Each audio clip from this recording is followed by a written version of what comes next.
Welcome to a special lecture for athletes, coaches, and sports professionals. Our guest speaker has been involved in human performance and sports science his entire professional career. He has worked in every aspect of strength and conditioning in countless sports at national and international levels of competition. He has tested and coached Olympic athletes at 4 Olympic Games, Beijing, London, Rio de Janeiro, and Tokyo, and worked with Premier League football teams, the national football team of England, and national as well as international rugby teams.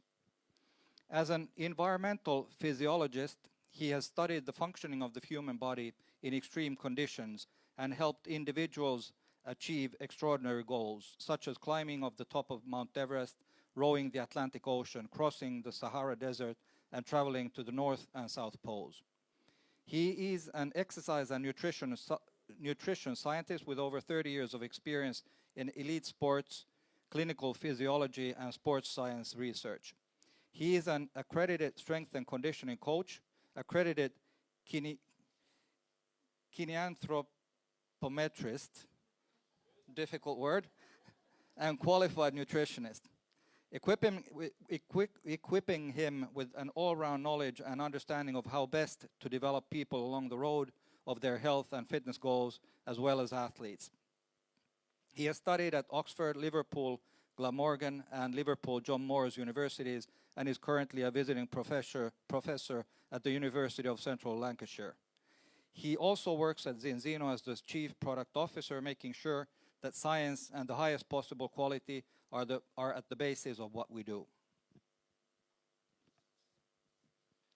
He is well published amongst the peer-reviewed scientific literature and has authored and co-authored leading impact papers on nutrition, chronobiology, athlete preparation, and the changing state of health in Western industrialized nations.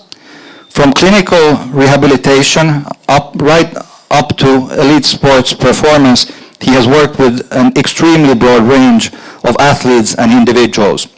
Today he is best known for linking the evidence base of elite sports science and clinical health practice to everyday exercise, activity, and nutritional behavior. I myself admire his scientific background and experience, and especially how he is able to convey his expertise as a performer on stage. Not your everyday scientist, but a world-class expert with an edge. So, a lot said. Take out your notebooks, and we're very honored and happy to have you today here. Dr. Colin Robertson. Thank you very much. Thank you. Thank you very much. Thank you. Thank you all. This seems really loud. It's not just me, that's really loud, isn't it? That's better. I mean, first of all, it's a real privilege to be here. And I can't believe I've nearly been at Zinzino for 5 years. And I can't believe it's taken me this long to make my way to Finland. I don't know why it's taken so long. But it's nice to be here now. Whenever I see a picture used, I look and see, is it the same shirt and jacket? It's not. The jacket might look the same, but I promise you it's not. And it's definitely a different shirt. I do have a tendency to wear the same things a lot. But no, it's a privilege to be here. And I've only got one more Scandinavian country to visit now. And then I've done them all. And it seems to be that they're just getting better and better. So this morning, we're going to talk about sport. So let's start off with exercise. And I don't know about you, but that noise is like, it's not. I'd be better without this. I could talk. I'm loud. I'm from Ireland and Scotland. We're known for being loud. Let's start with exercise. So I arrived. The plane touched down around about 12:30 this morning, and I managed to get to the hotel for just after 1 o'clock in the morning. And so then I was in bed and trying to get to sleep from around about 2 o'clock. And all I could think about was setting the alarm clock to get up and go for a run so that I can get my first glimpse of Helsinki. It's a brand new place. I've never been before. I've been told how beautiful it is. And so sure enough, this is the truth.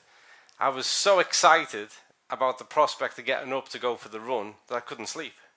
So I was just lying there, because the hotel was quite nice. I was lying there thinking, I wonder what it's going to be like. And I've seen photographs. So eventually I gave up on trying to sleep. I got up, put my things on and set out and just started to head into the city centre. And it did not disappoint. It is absolutely jaw-droppingly gorgeous. It is by any standard. What a beautiful city. And I was able to run around it and cross a few bridges and go along the waterfront and then get back to the hotel. And thankfully in the hotel, they've got a nice little gym downstairs. So I was able to go into the gym and have a little bit of a strength session as well, so that you can get some energy for the day. And because I knew I was going to come and talk to all you people, and actually talk to you about one of my favourite subjects, which is sport, I was thinking more about the statistics as they are in the world with regards to exercise behaviour, nutritional behaviour, physical activity. And where do you position yourself if you do certain things, if you have certain habits? And before we even get to the end of this talk, we're going to talk a lot about nutrition and how what we do powers sports performance and how we can benefit our overall health with that. But I would imagine everyone in the room has got some interest in health. Is that true to say? And I would hope everyone in the room has some interest in fitness, because they're really good friends. They're really compatible.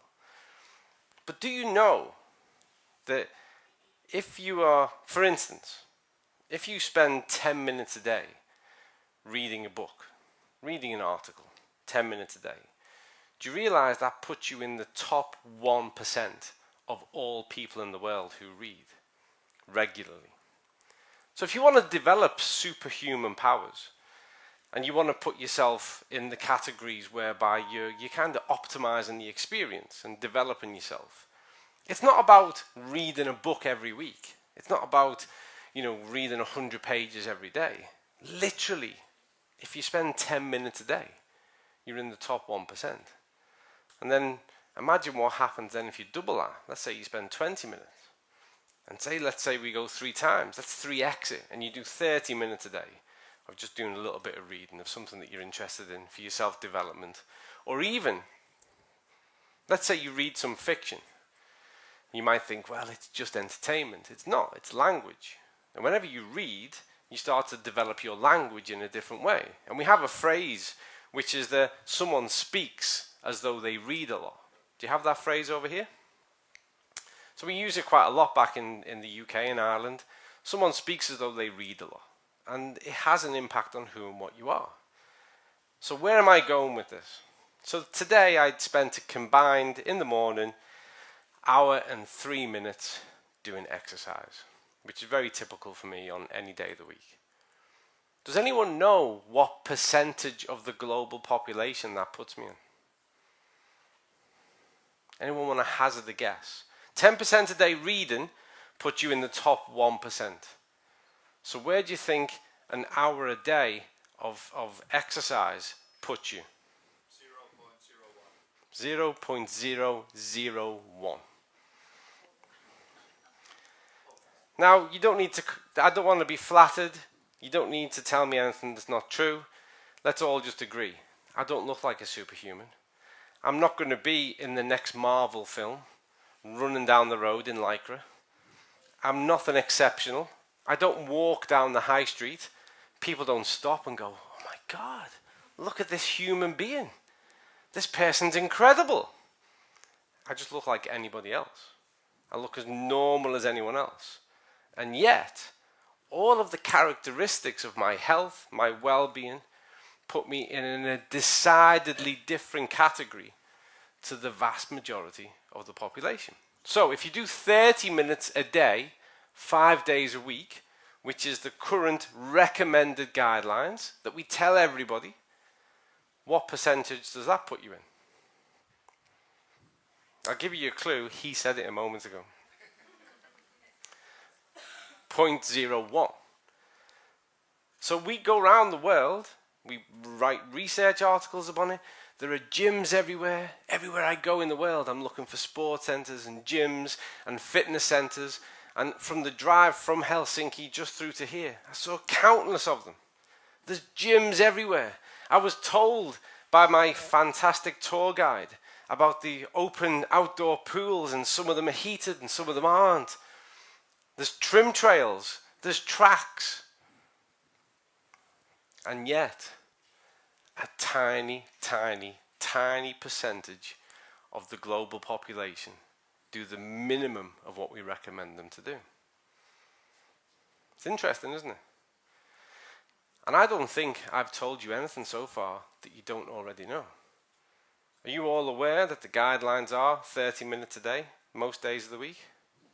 Yeah? Moderate. So no one wants you to break yourself. Just moderate exercise. So now, with honesty, and I know whenever someone like me asks a room like this question, 80% will lie. But I want you to all be honest. How many people in the room get at least 30 minutes, 5 days a week, every week? And now people looking around going, hold on, I don't want to be the one with my hand down. So what I want you to do now is everyone else look around the room, and I want you to think of something. You're not normal. None of you are normal. You're really not. And why? Because you're here. You're interested enough in health and fitness and well-being to spend your Friday listening to somebody like me. Most people don't. Most people are thinking, it's Friday. When do we finish? I can taste the first drink right now. Hopefully I can finish early. Look at the weather. I mean, I live in the UK. We get better weather than you, but we don't get great weather. So I know what this means to you. And remember, I was brought up in Ireland. We get the worst weather. So I know what this means. And yet here you all are. And in this room, if you looked around then, some of you were definitely telling the truth. I'm not going to say anybody's a liar, but some people weren't telling the whole truth. It's a bit like when I do a nutrition consultation and I say, tell me what you eat. And people go, oh, I eat asparagus and apples and vegetables and yeah. And then once we're an hour through the consultation, they go, oh yeah, and I have a cake. Of course I do, and a chocolate bar every day, and I like to have some sweets. And oh yeah, and we go. So, you know, the truth, we get there eventually. So in this room of people who are far more focused on health, on their well-being, health and fitness, we still don't have every hand in the air, confidently going, of course I do that. And that's because action is informed by knowledge, but knowledge is not the catalyst for action. Knowing is not enough. Knowing is never enough. Action takes implementation. Action is based on habits. It's based on discipline. It's based on achievement. If you can adopt a mindset where achievement in itself is the satisfying part of the process, then you've got some idea what it's like to work with or be an elite athlete. And I've spent 30 years working with elite athletes at every level you can imagine. From children who are identified as having talent, and we bring them onto what we call pathway, and we start to invest in those children, and we give them good coaches, and we get them involved in a competitive structure, and we advise their families and the children about nutrition, and we develop them and we watch them. And as the years go by, that group gets smaller and smaller every year. What do you think makes that group smaller? Why do you think there's less children every year? Why don't we have 5,000 people who could go and run the 100 meters in the Olympics? No ideas? Okay, I'm up here for 2 hours. If it's just me talking, it's never going to work. Okay? I know that some of you just need to get a bit more confidence to answer a question. By the way, I've taught in huge universities. I still teach now at university. I've attended huge scientific conferences, medical conferences, and I don't know how many Zinzino events I've done. And it's always the same. When someone like me stands at the front and asks a question, everyone does that. Or pretends they're thinking, yeah, I wonder. Yeah. And thinks, don't make eye contact. Or if they do, they then get scared and they feel locked in. Like, now I can't look away. Oh no, don't pick on me. So listen, I'd rather you said something and got it wrong. At least we can have a laugh and we can then move on to the answer. But why do you think we get all these children, they're on pathway, we're giving them the best coaches, we're giving them nutrition, we're getting them involved in competition, and year on year, that group gets smaller. And the next group is coming through, and the next group is coming through. Why do you think that is?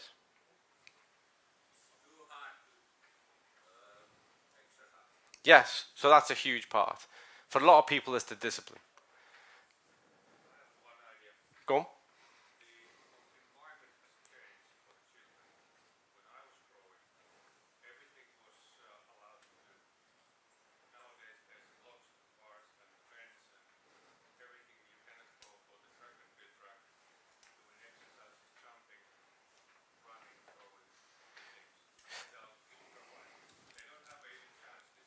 I think from a societal point of view, that could well be true. But what I'm talking about is we have what's called the GAT, the gifted and talented. So the ones who the schools and the clubs say to us, these people are really good, and we look at competition, they get recruited.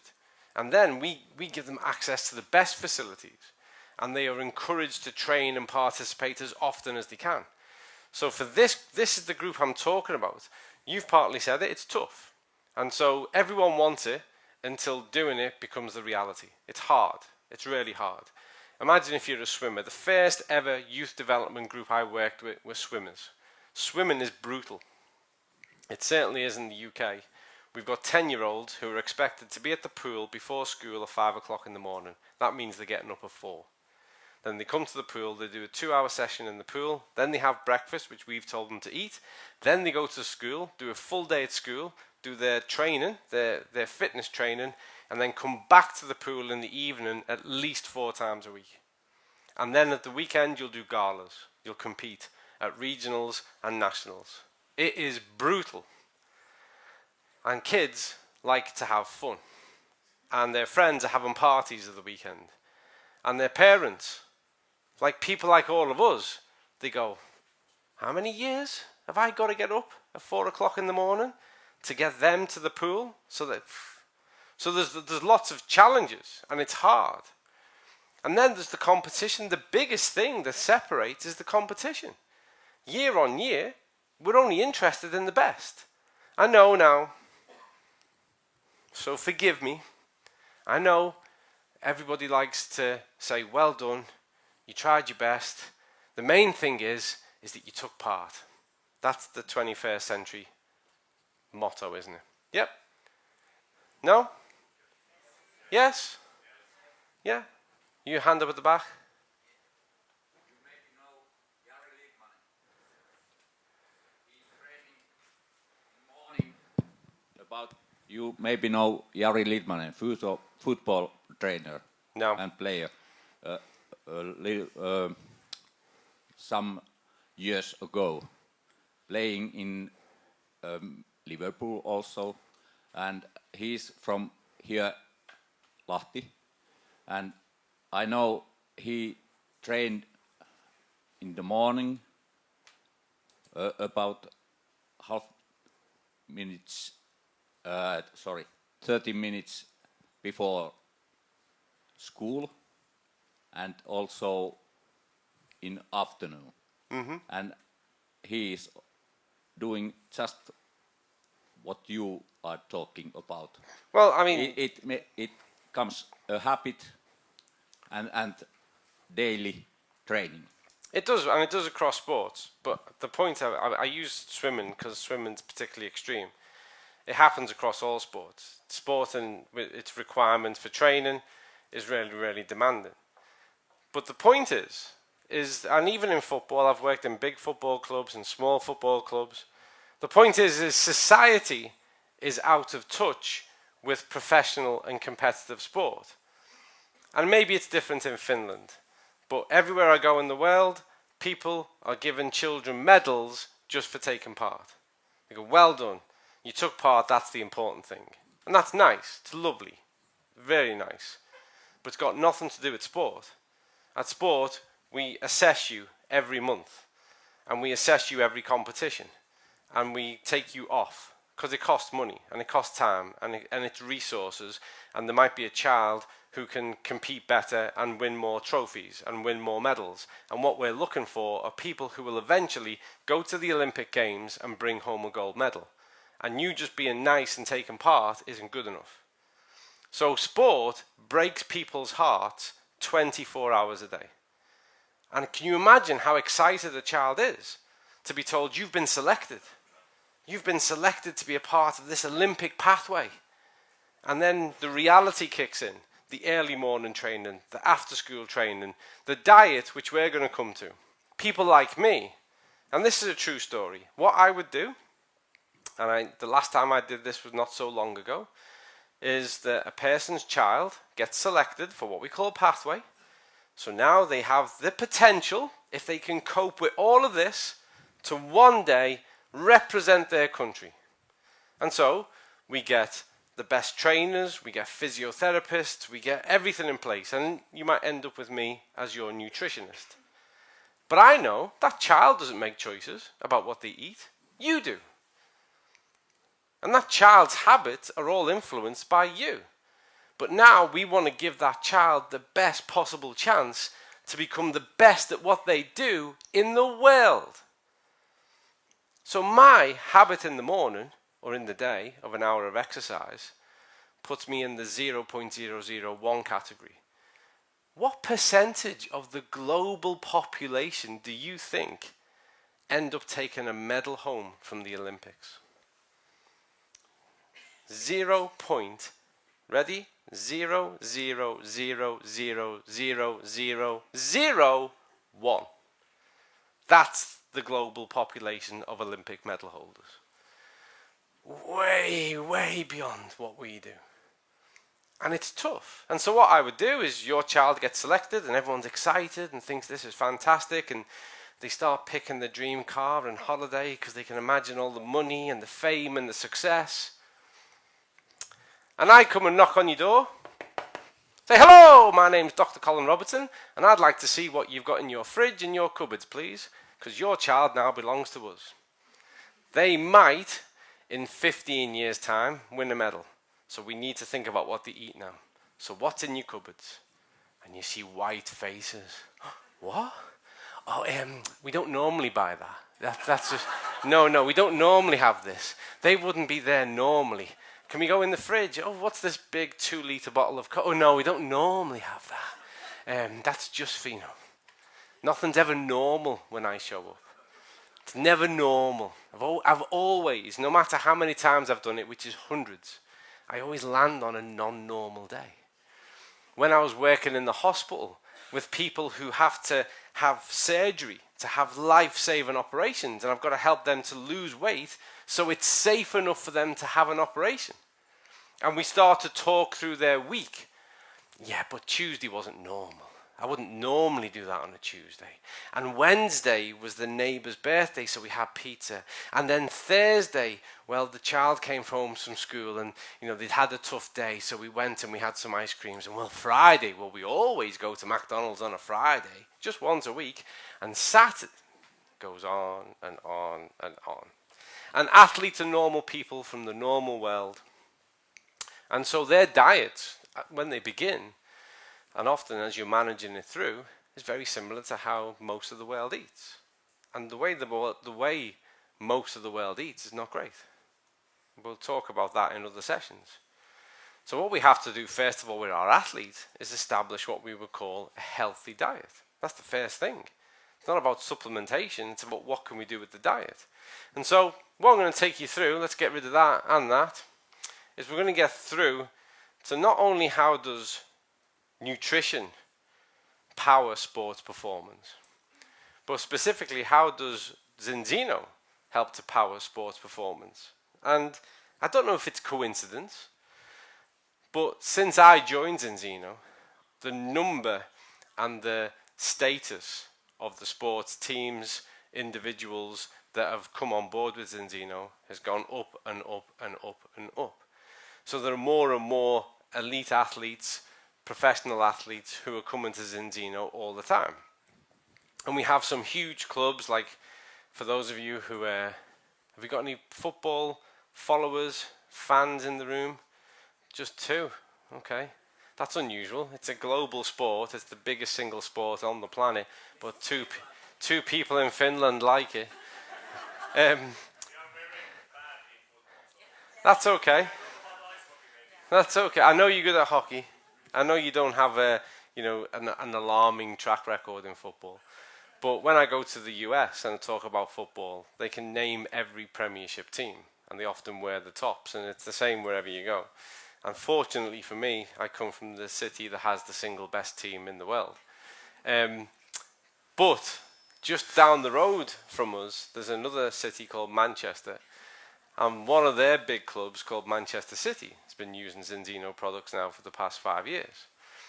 And just as a point, because people always say, how did you get Manchester City to come to Zinzino? Are you aware, first of all, that Manchester City use our product? So yeah, and it's grown year on year. And I know Tom is he's quite high up in the organisation. He won't mind me talking about this. So they started off just using it with the first team, so the really famous ones. And then they said, we need to actually get the second team to be using this as well.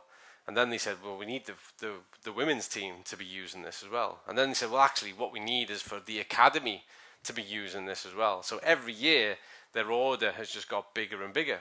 And so people often say, how did you get Manchester City to come to Zinzino? So do you want me to let you into the secret? No? All right, I'll just move on then. No, forget it. No response, you're not interested. I'll tell you the next time. Do you want me to tell you? It's more like it. So, it was really, really simple. I'll tell you what happened. The phone rang. I went, hello? And he went, hi, my name's Tom. I'm the head of nutrition at Manchester City. I said, hi. He said, you've got the best omega-3 in the world and we'd like to buy some. I said, okay. That's how it happened. So you see, it was really tough. And that's pretty much how it works across the board. We don't pay any athletes. If you get on a ambassador thing for Zinzino, you have to just want the products, and at best we will give you the products because you have to believe in the products. But we don't pay anyone to represent us. We don't promote ourselves. Those things, athletes come to us, and we've got more and more. And nutrition, I mean, let's get real. You are what you eat. So when it comes to sport, it's the same as when it comes to life. Nutrition is not just the first step in health. It's the first, second, 5th, 10th, 100th and last step in health. You are what you eat. And I mean that literally. I want you to think about this. Every single part of your body is made up of the substances you consume. Literally. From those proteins to those fats. When we start to look biochemically at those vitamins and minerals, when we look at even carbohydrates, which are power in each one of those cells, you are what you eat. And so the quality of you and the quality of your health is totally highly correlated with the types of foods that you consume most regularly. That's how you influence who and what you want to be. When it comes to sport, nutrition in sport is immense. It literally is. Getting the nutrition right is a fundamental game changer in sport. Making sure that they've got sufficient amounts of all the right types of nutrients to fuel the sport, and most importantly, to recover and to adapt. And so when we power sport through nutrition, it's literal when we start to think of the energy needs. And it's literal when we think of making people the athletes they need to be in order for them to do exceptional things. And the one thing I've learned by being around elite athletes for such a long time is that they're not normal either. To the extent now that I can see potential in a young athlete, and I can see potential in what we call a breakthrough athlete. It stands out miles. I can see the difference in them now. Because they're not normal either. It's all those different things in how they conduct themselves, the extent they're prepared to go to, the attention to detail they have. produces maximal potential in the individual. And so when it comes to sport, what do? There's a famous cycling coach called David Brailsford. He's actually called Sir David Brailsford now. And he made the world aware of a principle that was been used in sport for a long time, but he became really famous for it. And you might have heard of it. It was called marginal gains. Have you heard of this principle? Yeah? Because you can apply this to your life. By the way, everything I say in this whole talk, you can apply to your life.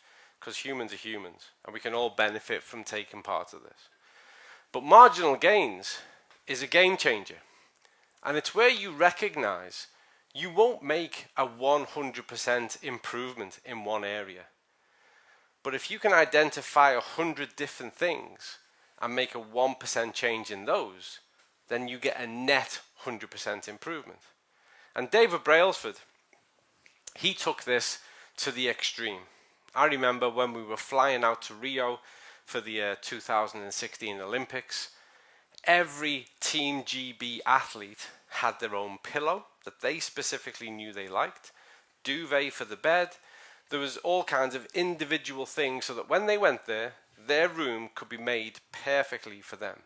Every single athlete was on an individualized nutritional program. There was even down literally to the types of toothpaste that the individual athlete would use. Because if you can make those 1% gains, then you can make a huge gain overall.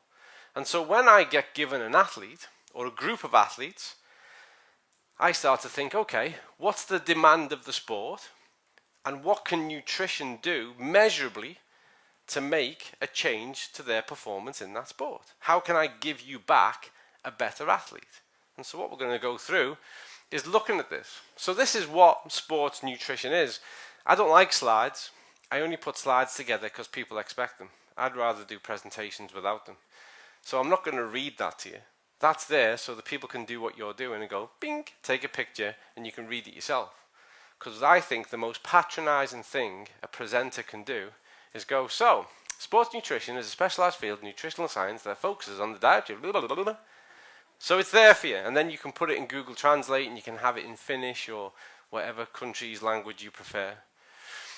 But the reason why I do want to draw your point to this, so it's necessary to support athletic performance, optimize recovery.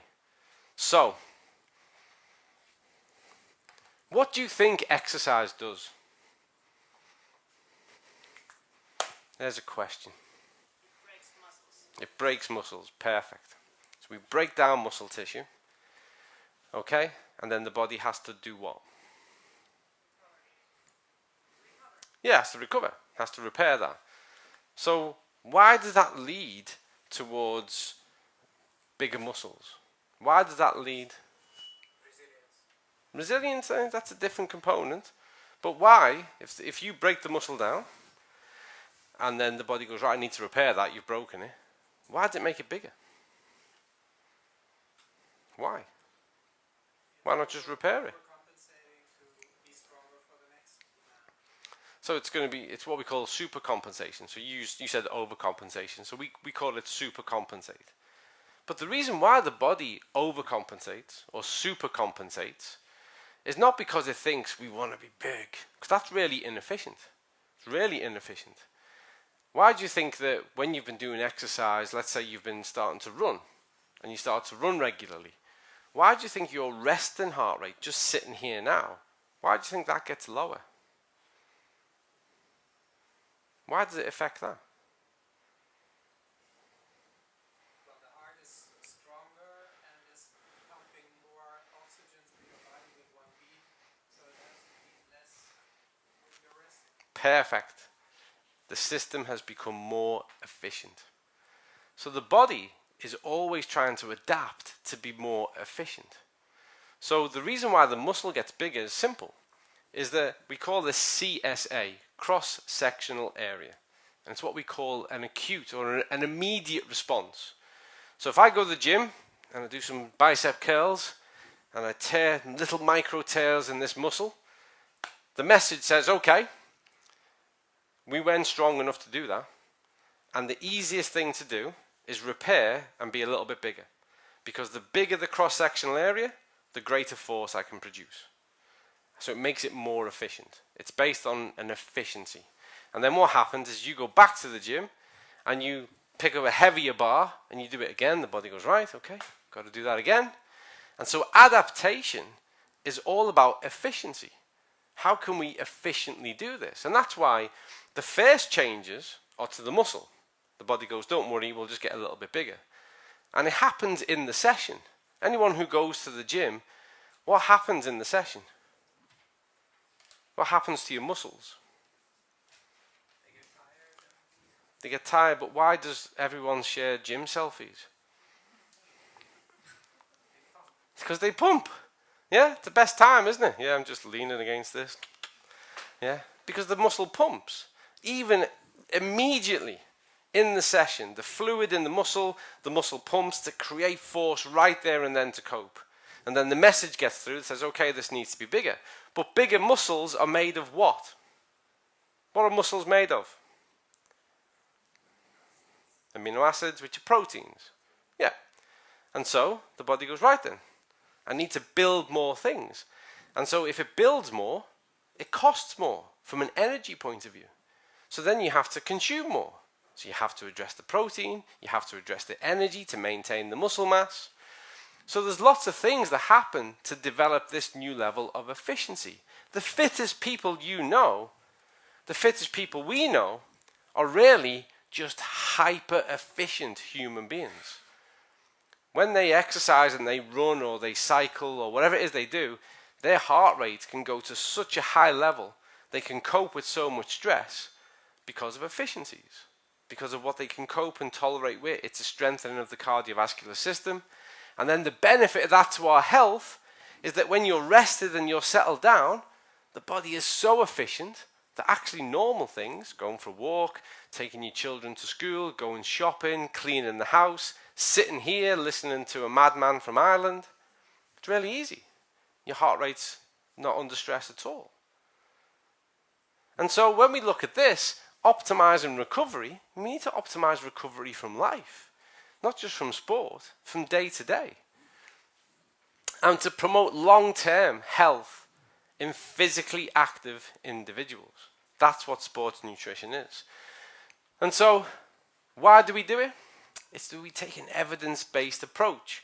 So we're not influenced by adverts. We're not influenced by influencers who are all across social media with their selfies, promising everything, that we can all be as good as them. I'm not giving influencers a hard time. I just don't like them.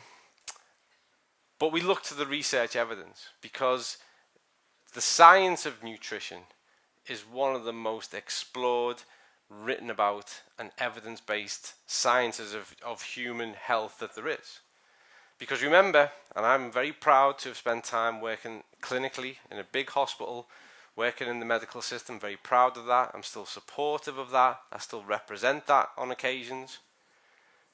But that's not health, that's sickness. When we look at all aspects and comments around about health, it's everything we invest in to reduce the likelihood of sickness. Okay? Everyone with me? Everyone take exception to that? I've said this back home, I don't know if you know, in the UK we have something called the NHS, which is the National Health Service. And I've worked for them, I've been on strategy panels for them, and I've regularly been on TV and radio saying they need to change their name. It's misleading. No one goes there when they're healthy. It's the National Sickness Service. Were you to show up at your doctor's waiting room and say, listen, I feel great, I'd just like some advice on how to keep this going, they just go next. Because all they deal with are sick people. Their job is to support sick people. It's not health at all. And it doesn't even lead towards health. The absence of sickness is not health. That's not the definition of health. And so what we do is we look at carbs, proteins, fats, fluids, vitamins, minerals, all to enhance training adaptations. Because when you do more and the body is under more stress, then the body needs more. It needs to allow for this. It needs to upregulate. Somebody who is more active more often for more of the time needs more of this information. It needs more of these nutritional components to not only adapt but also to maintain. So how do we apply individualized plans? And this is the key part, because we give out lots of broad-based general information, and protein is one of the areas that gets one of the greatest amount of attention. So does anyone in the room know how much protein you should consume each day? You're all humans. You've all been on the planet for at least 20 summers. Okay, so we've got 1.5 times your weight. Anyone else? Doesn't depend on your DNA. Not at all. And I know that there are probably websites telling you that. Don't click on them. So it's really simple. And actually, protein gets a lot of attention it doesn't deserve, because protein's really simple. Okay? So if you're an average person, and I mean average as the rest of the world, not you people who aren't normal, which means you're not average either, who largely sedentary lifestyle, all those kind of things, doesn't move much, certainly doesn't get to 30 minutes most days of the week, doesn't get 10,000 steps a day.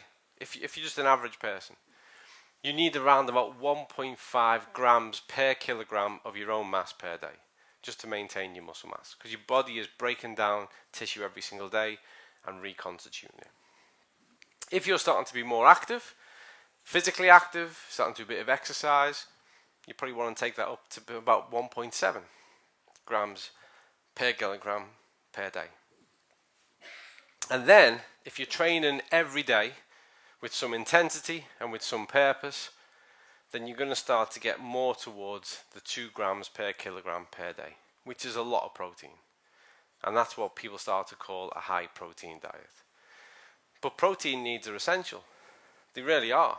But it's had so much spotlight on it that a lot of people forgot the fundamentals of biochemistry, which I'm going to take you back to shortly, because actually there is a step before protein that's more important. So this is why, though, that example is that we need to give individualized plans, because I don't know if you need to have 2 grams or 1.7. I don't know if you need 1.5 or 1.9. It has to be individualized. Just to say, well, we're all playing football, so what? I need to know your weight. I need to know your type of training. I need to know what position you're in. And is everyone familiar with the greatest sport on earth, which is rugby? Yeah? Genuinely, I love rugby. I played it as a younger man. I've worked in rugby. It's the most counterintuitive sport in the world. There's no pads, there's no protection, and everybody wants the ball, because when you get the ball, someone bigger than you will knock you out. That's the most counterintuitive thing. It's great for your children.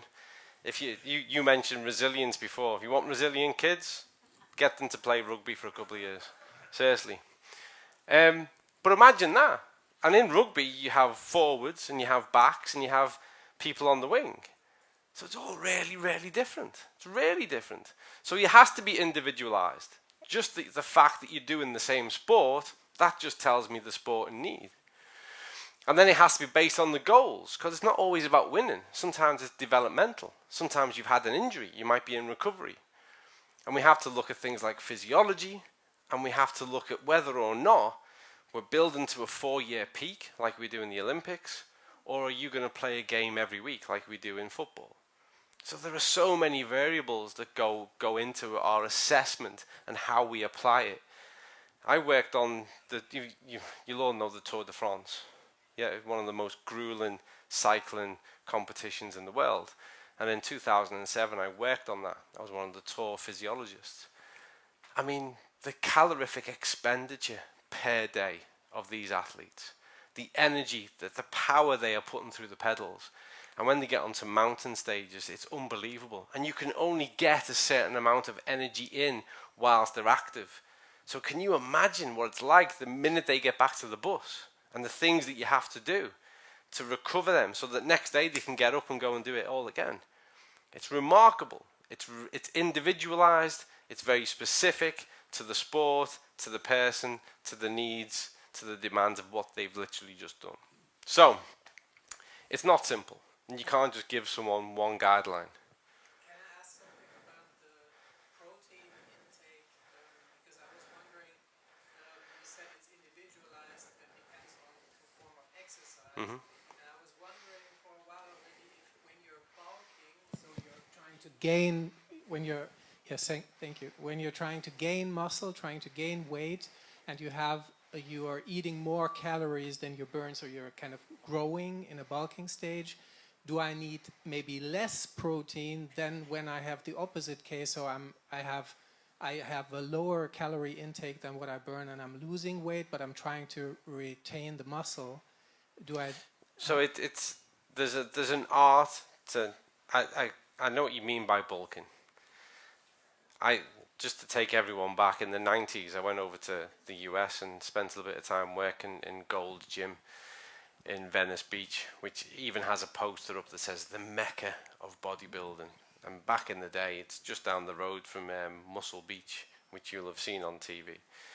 And so my PTSD gets triggered when we talk about bodybuilding, because if ever a situation was overcomplicated, it's bodybuilding. I've built athletes. I've built enormous athletes. I've built huge athletes for gymnastics. I've built huge athletes when it comes to shot put and discus, and certainly in rugby. Some of them are just unbelievable. And I've helped people to do bodybuilding. It's not. It's like, I feel like it's a confession. You know the way you have Alcoholics Anonymous? I feel like we should have Bodybuilder Coach Anonymous. My name's Colin. I've actually helped people to build muscle for no good reason whatsoever. And it's way more simple than you think, but I'll explain it in a moment when we get to omega-3, okay? Because everyone does this. Are you all familiar with this bodybuilder language of bulking and eating more? It's like an excuse for bodybuilders to be fat for 9 months of the year. Bulking! And then they do horrendous things to shred it all off and dehydrate themselves so they can stand on stage and let other men comment on whether or not they look good in a pair of Speedos. It's an interesting sport. It really is. But we use the principles in other sports. We have to build other athletes up to be big and strong as well. But I'll come to it. It's really simple. It gets so needlessly complicated, and I'll give you a little successful formula that we use in sport all the time. Okay. The key to building bigger muscles is the type of training. I promise you now, getting your protein ratio right, but also getting what we call the anabolic enzyme activity right. And that's where a lot of people compromise their protein gains, and I'll explain that in a moment. Okay. So, as in most things, if you're not testing, you are guessing. And in sport, in modern sport, we test everything. We literally everything. We test their attitude for training that day. We test their urine. We test their blood. We test their VO2 max. We test their jump height. We test their strength. We test their you name it. If it is a part of the sport or a part of them that we want to develop, we test it. And we've got phenomenal tests. I remember, because as you can tell, I've been around for a while, back in my early days of sports science, the kit, we had to really invent things on the go. We would be in the laboratories, wanting to test an athlete, and the kit didn't exist, and we'd have to invent things and algorithms so that we could calculate what these things meant. And they went from being quite crude things all the way through into the sophisticated measures we have now. Before I joined Zinzino, I was the lab director of a state-of-the-art £30 million sports science laboratories in Greater Manchester, where literally elite athletes would come in. We used to call it the athlete factory. Elite athletes would come in and we could do anything. We could measure anything we wanted. Some of our items of equipment were worth over $500,000 in themselves. We measure everything, so we don't leave anything to guesswork.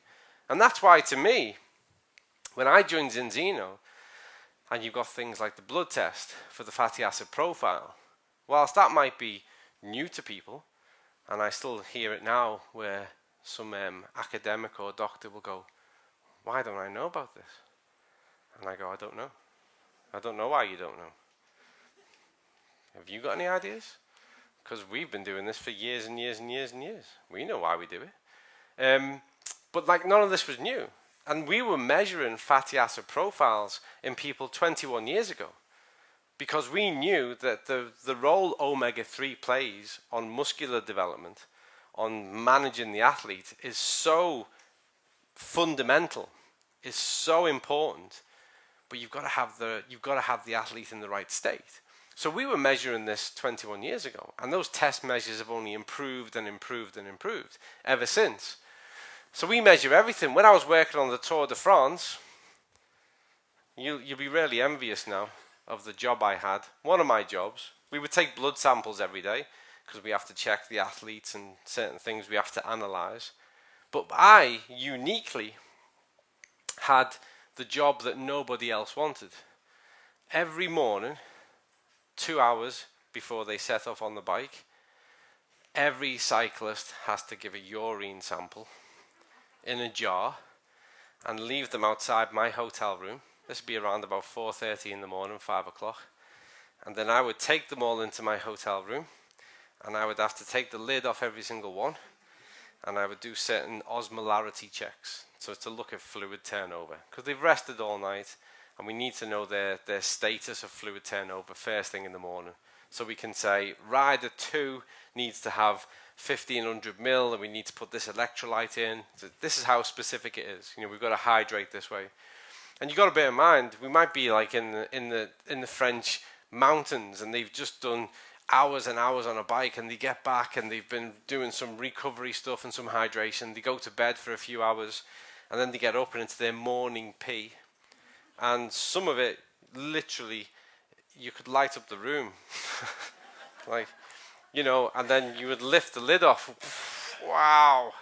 And I'd have to do this osmolarity check for fluid turnover. And I was envious of all the people who just got to take the blood off them. I've got to do all this. But we measure everything.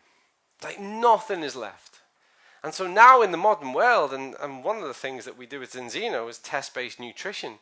It's to make it so the whole world can do this. This is what we've been doing with the cream of the crop, the best of the best, the most successful advanced humans for decades. The only difference now is that we're making it available to everybody else. And why not? They call it trickle-down technology, but it's not. It's just the fact that, well, that's why I left the hospital. I left the hospital because I went, there's so much we do in sport that the general people need to benefit from. We've got to build a bridge so that everybody gets access to it. So in sport, if you're not testing, you're guessing. And you've got to be able to measure things. So, believe me, on my computer, that picture was way sharper. And now it looks a little bit blurred. Recently, I've had to change my prescription, so maybe it's just me. But actually, no, there's nothing wrong with that image. It's completely sharp. And if it doesn't look sharp to you, you're not taking enough balance oil. So I'll leave you to decide, okay? But that's essentially the test, don't guess, approach is a big part of what caught my attention about Zinzino nearly 5 years ago. Was the whole notion of, you know, and you might have heard of this and dealt with this, but can you imagine it from my point of view? I'm working at home, it's lockdown. I'm a lab director dealing with multiple elite sports. I'm a research coordinator for 2 international health strategies. I'm doing a project on omega-3s because we know there's a huge global deficiency. And the phone rings and says, hey, have you heard about this company? It's omega-3 supplements and they do a test. I'm like, of course they do. And Dan, let me guess. You do the test and you're really bad. And then you take their magic formula and then you become really good. Is that what happens? And then, because it was a good friend of mine, he said, well, yeah, basically. He said, however, he was in the States, he was like really high up. Have you ever heard of the clothing brand called Under Armour? Yeah? So he was really high up in that over in the States. And his American doctor had said, there's only one omega-3 that works, and it's this Scandinavian company. That's the one you need to have. And so when he asked me to have a look at it, because he was like, it's all right, a doctor saying that, but I want someone who knows about nutrition to have a look at it. When I took a look at it, I was really skeptical. This is the oldest trick in the book. It's snake oil. They were doing it in the Wild West for years. But when I looked and saw the test and realized it was the Trondheim test, Well, that's the same test we use for fatty acid profile. And then when I realized it was Vitas who was doing the test, I was like, well, no matter what, the test's real, because this is two of the most valid, reliable, internationally recognized standards there is. So the test is definitely right. What I had to then kind of pay closer attention to was the product. But here we are. Obviously, it worked out pretty well. So I'm going to take you through now key categories of what we do and how it impacts on sports performance. But I want you to remember, all of this impacts on health. So later on, we're going to do a health view on all this, but this is very much from the point that if you're doing exercise, or if you're pretty, good at your physical activity, getting your 10,000 steps in a day, you've got a vigorous lifestyle, but certainly if you're doing exercise, all of this is relevant to you, and it's going to enhance and unlock the things you'd like to achieve with your fitness. But if you're in sport, where we are now, in the 21st century, a quarter of the way through, if you're not working to these principles, you're way out of date. You are way, and I'm happy for anyone to challenge me on that, and really I am. I'm still to this day working alongside and in touch with some of the best sports nutritionists in the world. People like Professor Graham Close and Professor James Norton and all these people who are right at the top of the game. They're publishing on this. And the world's leading expert, who is Professor Chris McGlory, who runs a team and a lab over in Canada, who is the world's leading expert on omega-3 in sports performance. These are all the kind of guidelines he's putting out. He was on the Rhonda Patrick podcast just last year. So if you're not up to date with all of this, you're welcome to debate, but I'll tell you now, you're out of date. You're way behind. And so we know that omega-3 fatty acids are essential polyunsaturated fats, and they're recognized widely for their anti-inflammatory and cardiovascular benefits. So any doctor in the world who knows, even if they know nothing about nutrition, has spent the past 30 years saying to the patients and everyone, take some extra virgin olive oil every day. Take it every single day because it's got cardiovascularly protective benefits. And we also know it's great in the instance of things like arthritis for reducing overall inflammation. Omega-3 is essential in two ways. The body can't produce certainly enough of it, and then sometimes any of it, to satisfy its biochemical needs, and it's essential with regards to its functionality. The relevance to athletes really drops down to the relevance that we see across general societies. It's the EPA and DHA. So EPA is kind of the one that we say is the most anti-inflammatory. And the reason we say that is simple. Is because it's when we compare EPA, the omega-3, to the AA, the arachidonic acid, which is the omega-6, which is the pro-inflammatory. And the reason we say anti-inflammatory versus pro-inflammatory is because at a cellular level or a systemic level, we know that the ratio of those two and the index of those two tell us so much about your general state of health and well-being. And when there is a sufficient amount of omega-3, well, we get some really interesting changes in muscle function, muscle morphology. DHA, you probably all know this, but 60% of your brain is fat. And 20 to 25% of that should be made up of DHA. So if you are deficient in this, you're actually deficient in a fundamental component of what makes up brain tissue. And that's why it's so highly correlated towards things like mood state, cognitive function, reaction time and cognitive function are really important in sport, and certainly mood state. And then I don't know if you know this, maybe you do. Apologies if I'm telling you something you already know. But when you practice something, when you practice a skill, you lay down a neurological pathway that makes that skill become second nature. So if you get two people together, one who's taken a penalty shot 500 times versus someone who's only taken it twice, whether or not they're both on target is irrelevant. The fact is the one who's done it 500 times won't even have to think so much. It's so automatic. It's second nature. Whereas there's so much cognitive processing in this person here who's never done it before. And so DHA is a part of what we call the sheath, the fat sheath that wraps around each and every single one of these neurological strings that really protect that. And have you heard the term muscle memory? Do you know that term? That's what it is in reality. Muscle memory is really this. It's that fat that lays around that nervous network that is like, right, that's how we can do that. Second nature. And that's when an athlete gets to what we call flow state, where they can do things without even thinking. Everyone familiar with that notion of terms, flow state? So these are really interesting. Because one, if we can control inflammation, and inflammation is a natural aspect of adaptation, then we can normalize, we can recover faster. If we can recover faster, we can train more. If we can train more, we have more opportunity to improve. And the more opportunity we have to improve, the more opportunity we have to dominate in our sport and be better than the competition. Yep. More opportunity you have to get better at what you do positions you in a place where you can be more dominant. It's as simple as that. And so these things are vital. When we start to look at muscle recovery, and again, these are for you to take pictures, what we see is the mechanism, the evidence around that, and I've tried to give you a practical example. So the mechanism is, first of all, that we reduce exercise-induced muscle damage, EIMD, and inflammation, which facilitates quicker recovery.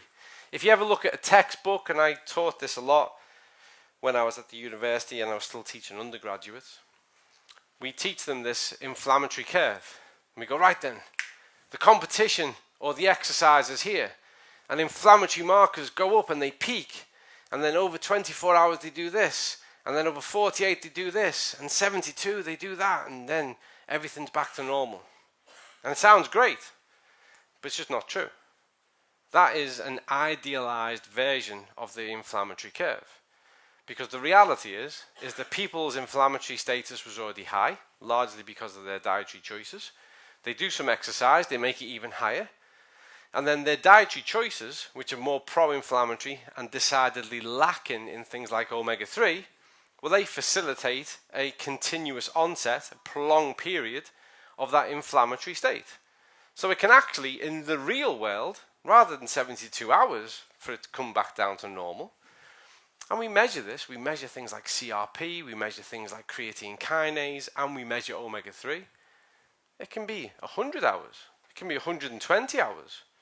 And we see people who are what we call recreationally fit, they can actually take in excess of 10 days. And they might have done things in between. But if you're already in a recovery phase and you're doing more, it only compromises. You're not optimizing. And you might even be still making some progress, but you're not making optimal progress. And in sport, that's what we're focused on. We're not interested in average. We want to optimize. And so if we can reduce this, if we can get it back down to that real 24-hour, 48-hour, and we've got our training variation, I've got you training really, really well, training consistently, making more improvement, managing you better, meaning that you've got less likelihood of injury, you're stronger, faster, fitter, go for longer, and producing a better athlete overall. And if you're coming back from an injury, these things are even more important. So there's plenty of work in this area. I've become well accustomed now to the laziest comment that people say, and it is starting to drive me mad. You'll get someone who thinks of themselves as an expert, and they go, show me the research. And you go, you lazy, arrogant. Like, take 10 seconds. Go onto Google Scholar or PubMed and go, omega-3, muscle recovery. That's it. And you'll find literally millions of papers. So when these people say to me, so where's the evidence? Literally now, remember I'm Irish and we love a fight. I am so tempted to just slap them. No, let's go, you're just being lazy. You're lazy and arrogant. Because one, it's there if you want to go and find it. And two, you think somehow you've got some power over me that I'm going to go, yes, I'll go and get all that evidence for you. I'll do that for you. The onus is on you as a health practitioner, as a doctor, as a nutritionist, as a medic, as a professor. The onus is on you. So the whole, why don't I know? Show me the research. Stop saying that. it makes you look foolish. Just spend 10 minutes of your day. Remember 10 minutes, what category that puts you in.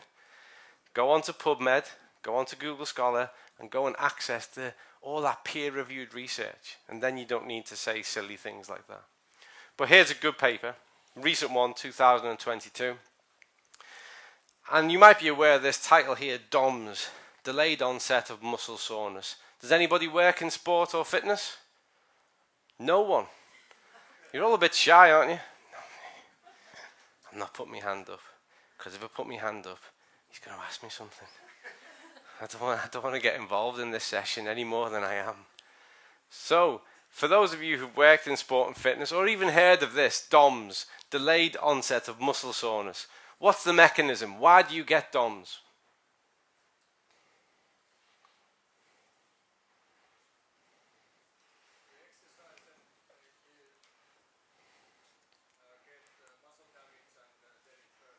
Yeah, that's the literal.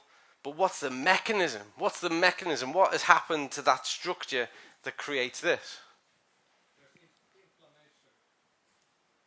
The truth is, there's some research that's looking at inflammation. There's other research that's looking at neurological components. The truth is, we don't know yet. We know people get it.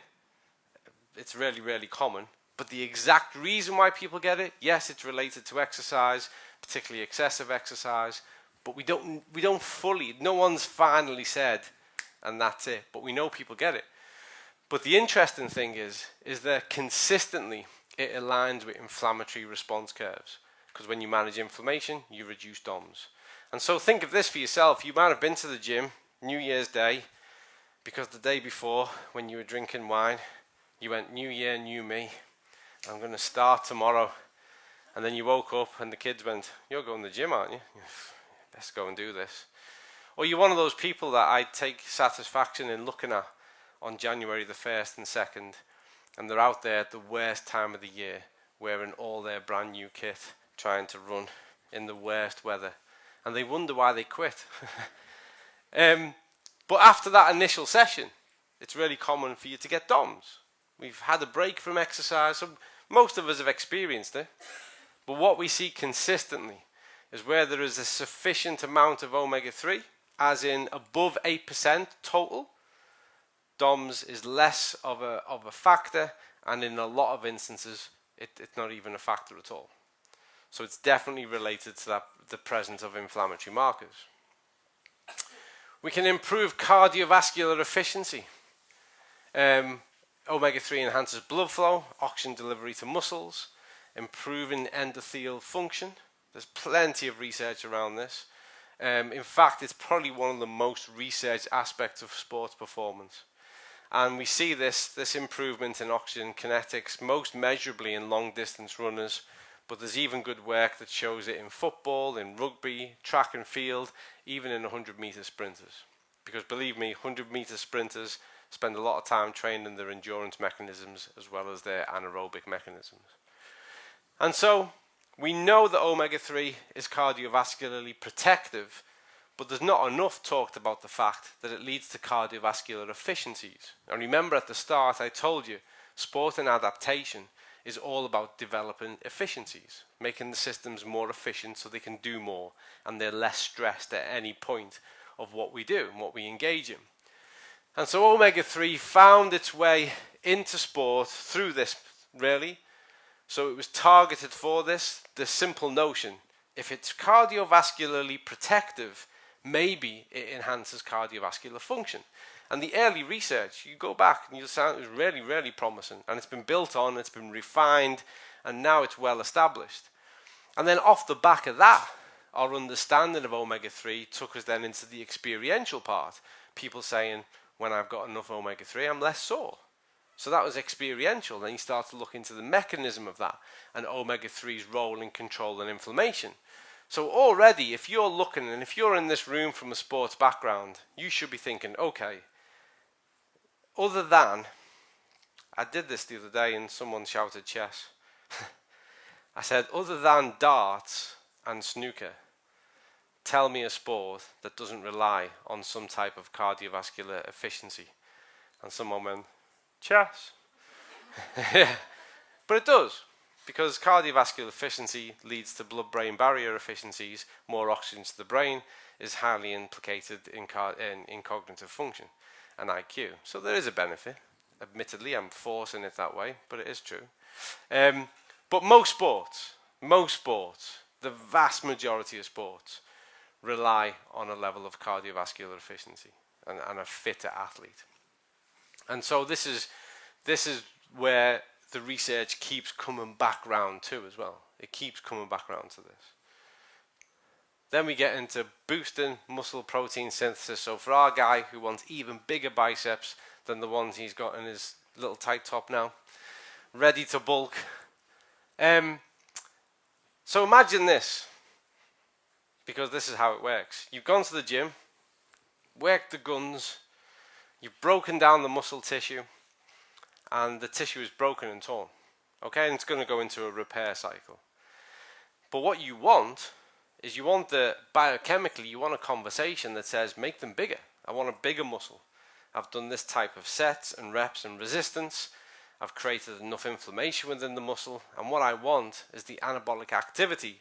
I want enough pathway signaling molecules to say, make the muscle bigger.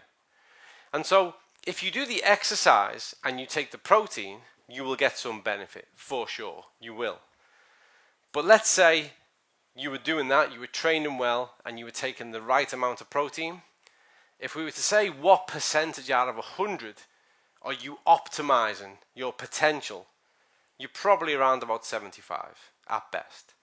But 75 feels like 100 because you've never known anything else.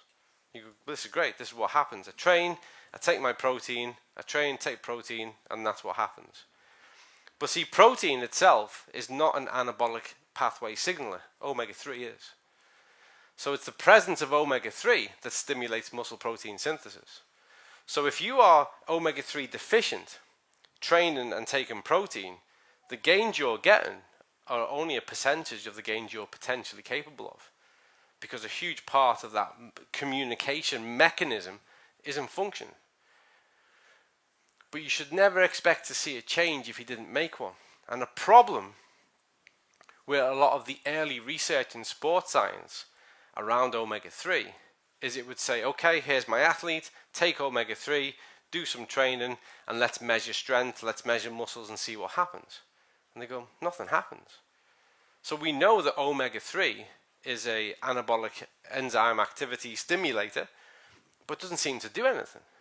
But then clever minds, in around about 2003, 2004, said, but hold on, all the literature says the athlete, the individual, has to have above 8% total fat omega-3 before you can expect this. So are these supplements, is this diet, is it getting them there? So then a lot of work started to go, okay, can you get an athlete above 8% with standard supplementation? And what was the answer? No, couldn't get there. So the average score for people around the world, normal people, omega-3 status, what is it? 4. About 4. Athletes, superhumans, godlike, what do you think their average score is? 4.4. They are 0.4 better than the rest of us. But think about it. Even with really good diets, they are training. They are prompting more pro-inflammatory markers on a daily basis because they're breaking down muscle tissue. They're eliciting that inflammatory curve. And unless there is a sufficient amount in their diet to compensate for that and to compensate for the training, then they're not going to be above 8%. And also, if your timing of it is wrong, then you'll use it as a fuel. So there's not only just the fact that you need enough to enable that recovery. If you time it wrong as to when you take it, you'll just use it as a fuel. So with athletes, there's an art to it. And back in 2004, 2005, we were working with 3 Premiership football teams. And we were looking at nutritional strategies. And one of the things we were looking at was omega-3. Because we were like, this is really going to be the key to unlocking recovery. And so we were using what we could access at the time as the best supplements. and we were increasing how much they would take, and we were implementing tests, because we were doing these kind of tests all the way back then. And no matter how much of the best supplement we could give them, we could never get them to get above 8%. We really couldn't. And more recently, we had an athlete. He was a winter athlete. He was a Team GB winter athlete. And he's one of the best athletes I've ever come across in how he manages himself. Always does the extra training. As you said at the back, he was the kind of athlete that shows up early, finishes last, does what he's coached, practices his own things, downhill, slalom skier. And he came to us. And his diet, he was having really good quality fatty fish 2 to 3 times every day. So he was having salmon, he was having bluefin tuna, he was having mackerel, anchovies, a real variety every single day. And we were looking at what improvements we can help him to make across. He trained really well, he was in great shape, he'd had a few injuries that took a little bit of time to recover. So we thought, right, well, we'll do a test. Let's just test it and see. And our expectation was, because he was consuming so much fish, he should be in the right range. And he was. There's no surprise. We did this test, his result came back, and if I remember rightly, his first test, he was above 8%, and he was, I think he was like 3.94 to 1. He was pretty much just on the target. And we were like, fantastic, brilliant. You know, it's great to see. You know, brilliant. Carry on. And he went, God, no. I'm sick of eating fish. He's like, if there's anything I can do to not eat fish so often, help me out. He's like, what's this magic stuff you've got there? And so we swapped him across because he was, one, certain sports get more funding than others. And eating that type of fish 3 times a week adds up in costs. And so a lot of it he was having to pay for himself. And that's because he really was all in on his self-management and prep. And then the other part is he's human. You know, and eating that fish every single day, and we're talking for years, gets a bit overwhelming. So we just thought, well, we'll just swap it. So what we'll do is we don't expect him to feel any benefit because he's already there. But we'll swap it because it's going to make his quality of life better. So we put him onto the oil, reduced his fish consumption down. He was still eating fish because you should eat fish. He was having fish, 3 or 4 times a week. But we swapped him across. Within 2 weeks, he came in saying, I've never slept so well. He said, I don't know what it is. Maybe it's placebo. I've never slept so well. His energy scores, we score your energy readiness to train. He was coming in consistently at an 8 or 9. He was coming in 10, 10, 10 every single day. So he was explaining that he was feeling benefits from the fact that he'd moved across. Then he started to train, started to make more improvements in his training, and we tested him further down the road. He'd gone from 8% to 10, and he was consistently around about 2.7 to 1. We're moving across. So the diet, which was fantastic, had pretty much got him there. But actually the move across made a change even in him that was significant enough. And by the way, the number one recovery strategy for exercise and sport is sleep. If you can get your athletes to sleep better, your athletes are going to adapt better, they're going to focus sharper, they're going to be more ready to train. So you unlock another aspect of potential. And so, you probably know this yourself, when it comes to any kind of the winter sports, relative what we call lean mass is an important component, both for what they do, but also if they have an off. You want a robust athlete that's going to cope with a fall and recover quickly. And so we see this. It's the key bit. So if you imagine now, I'm going to make it really simple. You're training, you're sending the message, you're saying, I need you to do this. But then afterwards, when the body's recovering, if there is an insufficient amount of omega-3, there's nothing that is organising that biochemical conversation to say, do more of this. There's no conductor. There's no one taking charge of what needs to happen. And so you can make improvements for sure, but you're never going to optimize your improvement. And you really will unlock the door by taking an omega-3 approach. There are tons of systematic reviews, and there's a few meta-analyses, and they're really where you statistically quantify an area. and systematic reviews of omega-3 supplementation consistently shows that, especially in healthy athletes and active athletes, it amplifies protein synthesis. So, reducing inflammation and injury risk. So, if you're playing rugby and someone punches you in the head, omega-3 isn't going to jump out the bottle and go, stop doing that, leave him alone, he's a nice person. Okay? If you are skiing and the skis go right and you go left, it's not going to stop you getting a broken leg. Or maybe it will, because the more robust those systems, those muscles and those bones and those tendons and those ligaments, the more you can deal with those kind of occasions. But the reason why is that anti-inflammatory properties of the omega-3 lowers chronic inflammation, silent inflammation, whatever you want to call it, which is what a lot of people live with. And this decreases the risk of overuse injuries. It's as simple as that. And this is true when you start to look at it in the context of your health. A lot of people are unnecessarily sick, whether it's a cold, a cough, a flu, a virus, because their general level of inflammation is such that the immune system is under such a burden that only a small thing comes along and the system is under too much strain. And so the pathogen wins. And so when you can control that down so that the immune system and the endocrine systems are offloaded in a more normalized state, and something comes around, you've got a revitalized immune system response.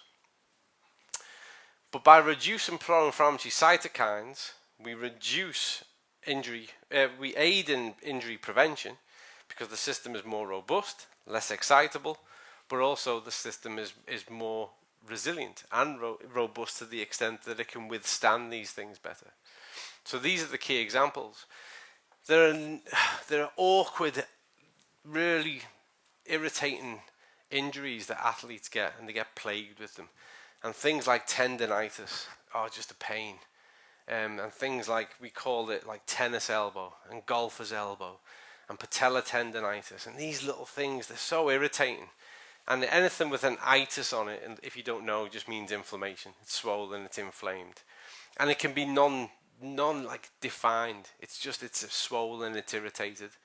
So when you reduce inflammation, you reduce the itis part of the situation, and you enable those pro-anabolic mechanisms, then you have a stronger, more robust system that is less hindered. Because what do? If you've got a sore elbow, or you've got a sore knee, what's your common thing to do? Do you go, brilliant, I'm going to load that up, I'm going to jump off things? What do you do? What do most people do? Rest. Protect it. And they move it less. When actually what the body really wants is to move more and be more active. But we do the opposite. We rest it. So if you can reduce that, if you can eliminate that part of it, there's more opportunity to be stronger and faster. Now we get into our enhancing cognitive function. DHA, which I've explained, is vital for brain health. Really hugely implicated in focus, cognitive function and reaction times. And remember, and I love sport. Sport has been my super highway for life. But all sport requires decision making. And so fitness will get you there, but cognitive function and reaction time enables you to be in charge. So we'll go for football. I know there's 3 people in the room like it. So, and I don't know enough about hockey. But if you think of football, if 2 players from opposing sides are chasing the same ball, the first person to get there is the person who has the opportunity to inform the next sequence of the game. Yeah? So there's 2 players running for the same ball. The one who gets there first, or the fastest one, a key component of our development, they get there, they can make a choice. But let's be honest, unless it's Liverpool playing Manchester City, there's not going to be a lot of time between those 2 players. Yeah? And so the next player is coming in. So you need to react. You need to be able to read the situation. You need to look where the opportunity is to either play the ball or pass the ball. And it's all happening in seconds. And sport is defined by seconds. I've done talks like this in the past, and they're available online if you want to see it, where I've shown the difference between not just winning 100 meters, but actually be in 4th place. So you don't even get on the podium. And we're talking about hundredths of seconds. And that decision on the ball to play or pass it and who you pass it to could be what makes the difference to the next goal that's scored that determines whether or not you go on to win the game. So sport is measured by seconds. And if you've got an athlete who can think sharper, better cognitive function, sharper reaction times, who can read the game bang and make a more accurate pass, then you've got a more dominant team. You've got a more dominant player. And it's the same across all sports. 100 meters is one of the most definable, or the 200 meters, or the 400 meters, but definitely the 100 is one of the most definable reaction time sports in the world. They are all capable of running really fast, but it's who can get fast quickest. That's one of the key attributes of 100 meters. And so what's the reaction component in the 100 meters? What do you react to? The start, the gun, the beep. Beep and gone. And you can watch it. And if you work in sport, you do. You sit there and you watch. And you're my athlete. And there's 10 others lined up. And I'm watching you because I want to see what happens to you when the beep goes. That's what I'm interested in. Do you stall? Do you pause? Do you stagger? Is there a delay? Or are you ready and off? How many times have you watched the Olympics and saw it reset? Because they all get there and someone who's really jittery goes, but the bell hasn't gone yet. Because of anticipation. And you see this across all sports. The reaction time is so crucial. And so a practical example I've given here is regards to precision. Things like archery or shooting things. Your cognitive function, reaction time. It's critical in it to be able to steady the whole system and be specific. But I've given you 10 other examples that maybe are closer to home. So when we enhance cognitive function, we enhance the athlete's capacity to make a difference to the outcome of the game or the race.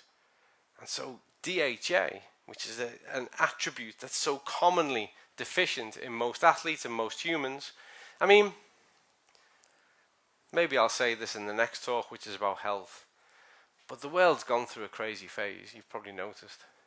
And there's been some terrible decision making that also coincides at a time when we estimate that 6.3 billion people have got an omega-3 deficiency.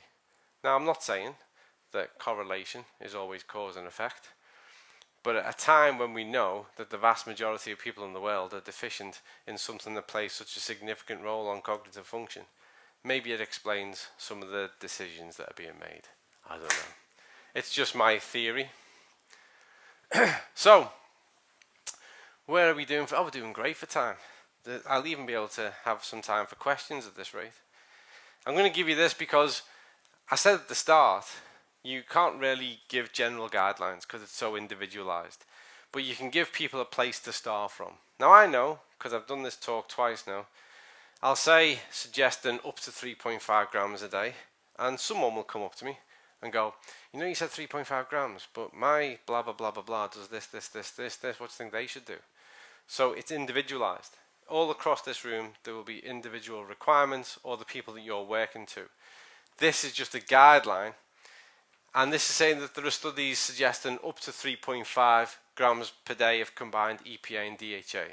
And for anyone who's looked at the area of omega-3 and guidelines and recommendations, is 3.5 grams high, medium, or low?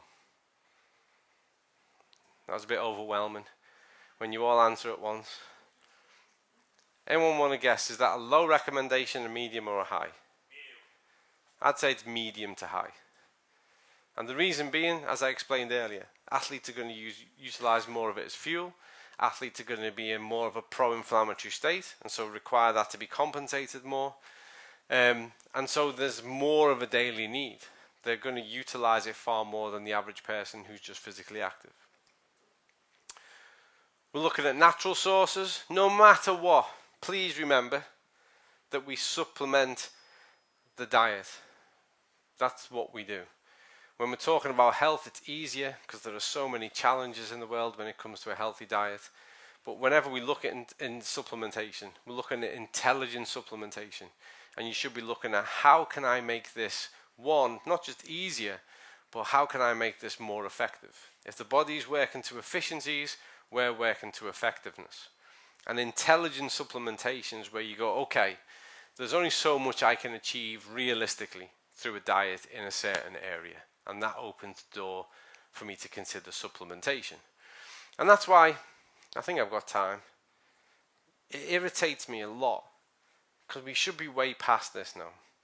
You know, nutritionists, whether they're online, in a hospital, whatever it is, what really irritates me is this notion when people say, you don't need supplements, you can do all of this with your diet. You can. That is 100% true. You can. It's a great message. And I used to spread that message. If I take you back in my career, 20 years ago, working in a big hospital, do it all with your diet. Do it all with your diet. And all the years we've been saying this, certainly the 30 years that I've been involved, and the years before, every statistic that relates to diet and health has gone the wrong way. So that message, although it's right, has actually helped barely anyone. And when you say that, there's always someone who'll go, yeah, but you know, look at this person here. You're brilliant. There's 8 billion of us and you've got one. Well done. We're on a bigger mission. And so yes, you can do it all through diet. But in reality, it's so difficult. And you don't have to make things needlessly hard. So like that Winter Olympics athlete I told you about. He was doing it through the diet. But given the option to not have to have fish 3 times a day, every single day, he's like, God, give me the magic sauce. That was his whole attitude. You know, and so where we can do things more efficiently and more effectively, we should. And also, simplicity is key. Humans, which I'll definitely talk about when we discuss health, we have a relationship with food. And it can be hard to break and it can be hard to change. And I know I've counseled and supported and directed countless people through it. You know the easiest way to make a positive change in someone's diet? Make it simple. Let's go, if I would say to you, okay, right, I've looked at your diet, your omega-3 levels are terrible, you're eating too much of this, so now what I want you to do, I want you to go home, and for lunch you're going to have bluefin tuna, for your meal of a night time you're going to have a really fresh piece of salmon with some vegetables, and then, you know, I want you to make sure that at some other point the next day we're going to have some like nice mackerel in there, and we're going to have some anchovies, and then we're going to do the same the next day, and I'm taking all that chocolate out, and what you're going to do now is you're going to have 6 or 7 different types of fibrous carbs, leafy greens, carrots every single day. And people sit there going, yeah. Oh, yeah. I'm going to do that tomorrow.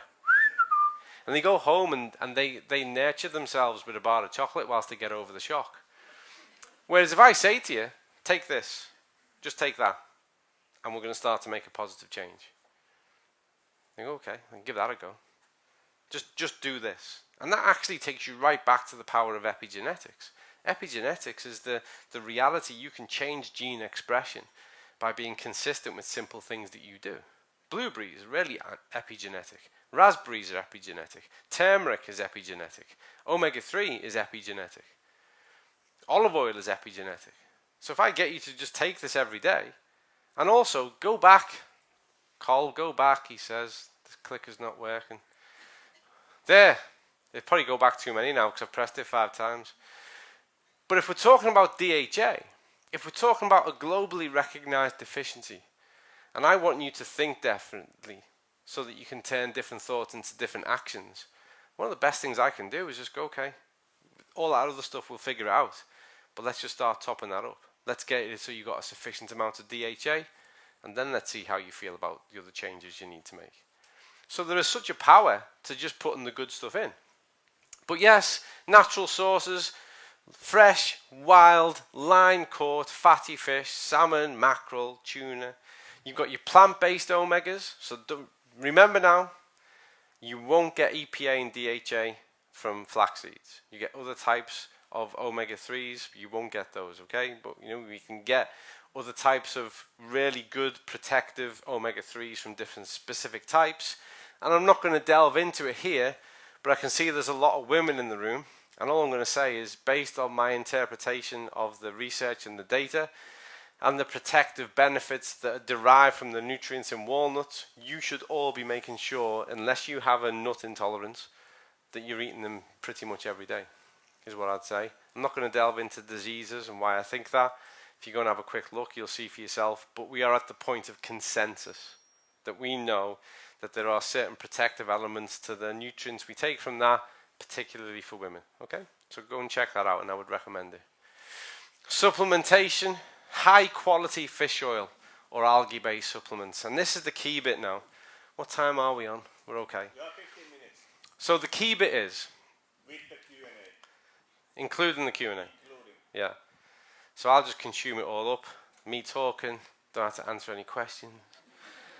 But the key bit is now, we're in a different place to when I joined Zinzino 4.5 years ago. And there are more people who are making comments and they're trying to copy what we do, and the people saying all they're doing is taking fish oil and olive oil, there's nothing special about it. They're really, it's such a ignorant statement. The quality of what you do is everything when it comes to this. So it's the blend of the fish oil, the ratio of the EPA and the DHA for it to be functional, the amount of research that's gone into that. The olive oil, we, and I can say this with all pride, we own the singularly best olive oil producer in the world. It's got the highest phytonutrient polyphenol count compared to any other olive oil anywhere. Revu, which you'll find in the premium oil, there is no comparison to it. The oldest functioning olive tree in the world, which is 1,000 years old, belongs to Chianti, and we own Chianti. We literally have a very specific way of extracting the olive oil that is decidedly different to anyone else, and it's patented. So other people can talk magic, but we have the only patented way of producing that oil. The phytonutrient count, the quality of the oil, the ratio of the fish oil or the algae equivalent is so specific to the change that we consistently see. And it's all those quality markers that set it apart. And this recommendation of high quality, that's not even mine. This is when I go about and look at the research, look at the guidelines. What's the commentary from the scientific field? It has to be the highest quality. So when people do things that look similar, sound similar, all the rest of it, it's just not the same. And I say to everybody, because you might not like this, but my favorite make of car is BMW. I just love BMW cars. Don't know what it is, it's irrational, but I just love them.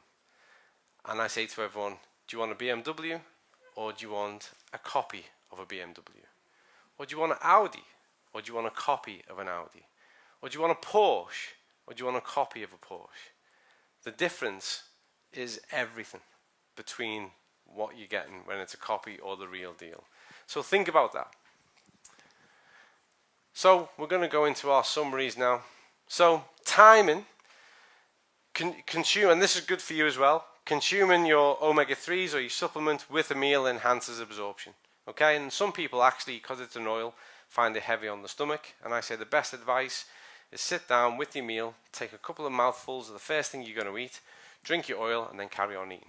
And take the burden off the stomach. You're going to get better absorption, and you'll tolerate it better.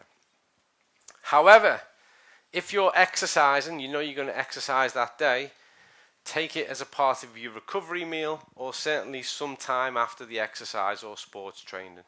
If you take it before, and certainly even if you take it 2 hours before, maybe it's part of a breakfast, you'll utilize too much of it as fuel. Okay? So avoid that trap. Put it as part of your recovery. Okay? And then you need to change your needs based on what you do. Because when people say, and I hear it a lot, they go, well, how much do you take? Well, it depends on what I'm doing. You all know the guidelines on the bottle. It's body weight dependent. That's very specific. And there's a good reason for that. It always fascinates me when you'll see a general recommendation. We'll say, okay, take 2 omega-3 capsules per day and you're good to go. Yeah. But how can that be good to go? Like, you and I are very different sizes, heights, weights, activity levels. Like, it should always be based at least on your body weight, and then it should be adjusted according to your activity. So if you're exercising regularly, you probably want to take that up to 1.6, 1.7. If you're exercising intensely and regularly, you want to be up at 0.2. And there may be times, especially if you're an elite athlete, that you're going to go slightly above that to compensate for everything that the body is having to endure with regards to its training, preparation and competition. So you should always be looking to adjust. And what is the art of making sure your adjustments are safe and effective? How do you know? Testing. Because if you're not testing, you're guessing. And that's the whole thing, is you test. If you need to change, you think you need to increase or decrease, well then you test and you see how that's going. Are you maintaining all those green bars and green lights and categories across the board? So we have, and this was the mission for me, is you turn the whole world into scientists. You can look under the hood. You don't need to hit it and take it and hope. You take the test and you assess and you see how that's going and you adjust accordingly. And believe it or not, my recommendation is always take the minimum you think you need to take. I know in the world we live now, people always think more is better. They go, well, if 1.5 is, if 0.15 is good, 0.3 must be amazing. No, too much of anything is never a good thing. You should always be working to economies. You should always go, what's the least amount for my body to be exactly where it needs to be? And there is an intelligence to that as well. Because let's say in normal conditions, you're taking just enough. Let's say it is that 0.15 and you've got all those green lights and everything's going great. And then, unfortunately, something comes your way. A virus or something more severe. Well, then you've got capacity to increase, to compensate and allow for this. But let's say you're at 0.15 normal and you decide you're going to go and do the local marathon next year. Well, then you're going to increase your training, your exercise, the stress on the body, so you can increase. You've got somewhere to go. If you have this mindset of going, no, 2 is better, then where'd you go? Because remember, too much of anything is never a good thing. So where you work to economies, you're really, really efficient. And you've got parameters to adjust. And it's the same with your athletes. Always with your athletes. We do this in training. We try to be economical. What's the least we have to do to get the biggest measure of change? Because that gives us a longer runway. Because the more opportunity I have to increase the training stress, the more opportunity I have to develop you and improve you. And it's the same with nutrition. What's the least I have to do to get the maximal outcome? Because then if things get tougher, we're training more intensely, I can make another adjustment, and you've got more scope, more opportunity to adjust. So here's your summary. So if nothing else, zoom in, take a picture of that, and you know as much as me. So they offer multifaceted benefits.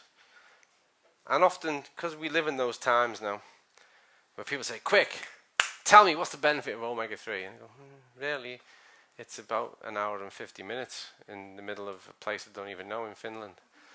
But it is multifaceted. And it's because it's systemic. It works with regards to controlling inflammation. It works with regards to increasing oxygen kinetics. It works in regards to reducing muscle soreness. It works in regards to amplifying the muscle response. It works in regards to improving your reaction time, cognitive function. And I did a video, you might have seen it, for Zinzino, and someone showed me it the other day. And at the end of it, I've forgotten I said this. I said, balance oil is singularly the most powerful sports nutrition supplement in the world.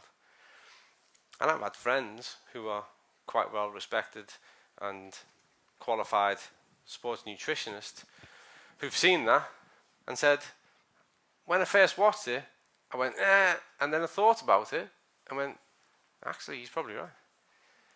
Because I can't say that about protein. I can't say all that about protein. I can't say all that about creatine. I can't say all that about just taking carbohydrates so you've got enough energy. So if you look at what you need in sport and you look at one option, there's very few other supplements that you can go will give you all that. And then people go, wow, what if I do a stack and I take this, and you go, well, that's a stack. I'm saying that there's one thing here that covers all those key compartments. And I promise you now, if nothing else, if you get their omega-3 status right, if you get them above that level, then you're going to start to see measurable, significant changes with regards to their muscle morphology, those types of changes, their overall strength, their injury prevention record, and their readiness to train. And with all that, you've got someone who can train more often. Again, that's a really sharp picture. If it's blurry for you, I know someone who can hook you up with bottles of this stuff. What I would like to conclude on, and we might have a few minutes for questions on this, is the fact that any kind of change takes time, and a mindset change takes time. Now, for all of you, and forgive me if I'm wrong, some of you may have been Olympic athletes in the past, or more professional athletes. It's maybe, I don't know, maybe there is one or two people in the room who are still engaged in high-level sport. And if you are, I hope this has been really useful to you. Maybe there's people in the room who are working with people who are engaged in high-level sport, and I hope that's useful in that context too. But the people I'm really interested in are all of you, because you should all be exercising. If you want to live the best quality of life possible for as long as possible, you should be physically active. And you should be looking to maintain your muscle mass so that you can maintain your physical independence, and so that you can enjoy this thing that we call life for as long as you possibly can. I don't know if you know this, but if you look at every single measure that's taken, the number one determinant of your quality of life as you age, particularly once you get past the age of 50, 55 and 60, is your physical independence. How physically independent you are each and every day, going about doing the things you do and having choices to do what you want to do. Now for me, those kinds of choices, I'm a simple person really. I like to go to different countries, I put the same thing on and I go for a run. And I get to look around places. And sometimes if I didn't do that, I wouldn't get to see them. They would just be hotels that I stop at and go. And I have no intention of ever giving that up.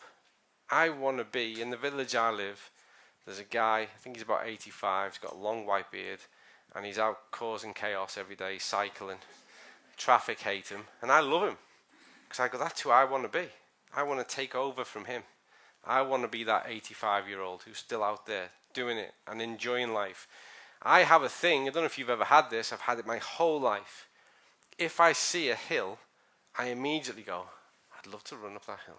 I'd love to walk up that hill. I want to be on top of that hill.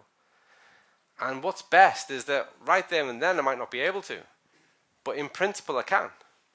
And it's happened several times. My youngest daughter will tell you it drives her mad, because I'll be driving somewhere and I go, we're coming back for that one. And within a few weeks, I'll be, right, get in the car, and we go down, we go and explore a hill. You want to do that for life. And at some point, my children will have children. I don't want to be the granddad in a chair. I want to be the granddad who's wrestling them to the ground and chucking them in the swimming pool. So my aspirations are to live this life as well as I possibly can. And to do that, you have to maintain your muscle mass. Women in the room, age-related muscle changes impact you more than us. So you've really got to invest in it. It's not about going to the gym and being a bodybuilder. It's about just doing resistance work, utilizing your muscles, activating them. Cardiovascular efficiency will protect you your whole life. The easier it is to breathe, the easier it is to live. So everything we've discussed today in the context of sport, professional sport, elite sport, it's all about us. It's all about you. It's all about putting yourself in that small group so that actually, when I get there, when I am the long white bearded 85-year-old weirdo, I'm not on my own. I'm surrounded by non-normal people like you who think they're normal, but they're not. So that's everything I've got on sport in this talk. I hope it was useful. I hope it was enough to inspire you to think about things a different way. And we've literally got, if I have a look at it, 3 minutes to answer any questions that you might have. So well done, Col. I've reduced the stress of that. Hand up in the air straight away. Yes, I have one question about this muscle protein synthesis. So, what kind of signaling pathways this omega-3 is activating? You know, protein activates this mTOR and calories activate IGF-1 and these kind of things. So, which way does omega-3 work? I mean, you could get lost in discussing that particularly in this room, but effectively what you get consistently with a significant presence of omega-3 is you get an increase in anabolic signal and microbial activity across all pathways. So the calorific pathway is quite a crude pathway, as you'll know, because you clearly know something about it. It's a crude pathway and it exhausts itself. So this is why, going back to your comment, people in the kind of bulk up phase, that they will preempt a synthesis response by increasing calorific turnover and then by engaging in a stimulus that is sufficient enough to prompt a response.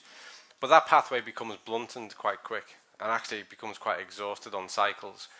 When you look at the presence of omega-3, regardless of the pathway and actually regardless of the training type, what you get is an expression of adaptation. The muscle trauma itself not only prompts the inflammation, which is multifaceted, but you get an increase of the anabolic microbe activity, which in itself then starts to signal at different parts of several pathways to increase in anabolic response. So it's not singular pathway, it's multi-pathway, and also it's non-exhaustive, because the calorific pathway is exhaustive. That's why most people who go to the gym, or most athletes, 18 months into a prescribed pathway, calorific pathways, total calorific, like when you start to look at energy yield, it exhausts itself. Protein, on the other hand, shows improvement consistently, but the magnitude of improvement decreases over time. And that's been wrongly attributed to the fact that there's a point at which, unless you introduce ergogenic aids, you've reached this like natural maximal status. There's no evidence for that whatsoever. What happens in those instances is that over time we get a level of protein desensitivity. So the increased anabolic microbe pathway becomes less and less with every exposure. And people try to counteract that by taking more and more protein, but that taps out too. We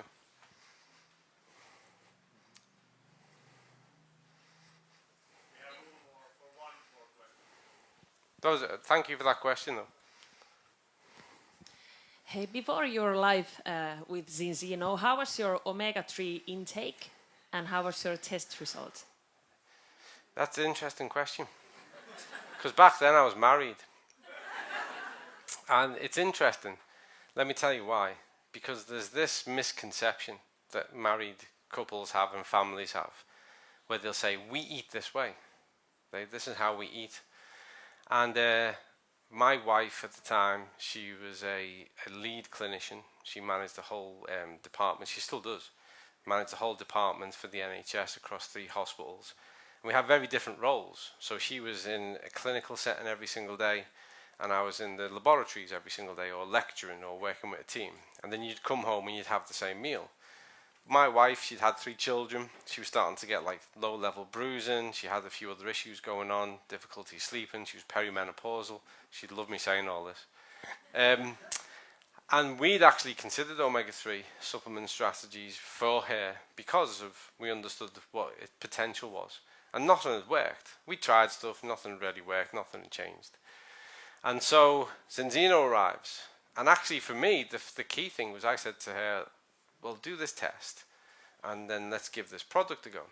And my wife said to me, well, you've got a laboratory, so why don't we do the test in your lab and do this one, and we can really check it, and we'll both start taking it.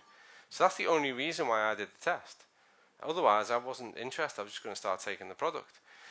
So we did our test and we sent it off, and I did the test in our lab, and you'd be happy to know that they came out really, really, really similar. And her test was terrible. Hers was like 25 something to 1. So hers was really, really bad. And mine was like 4.3 to 1.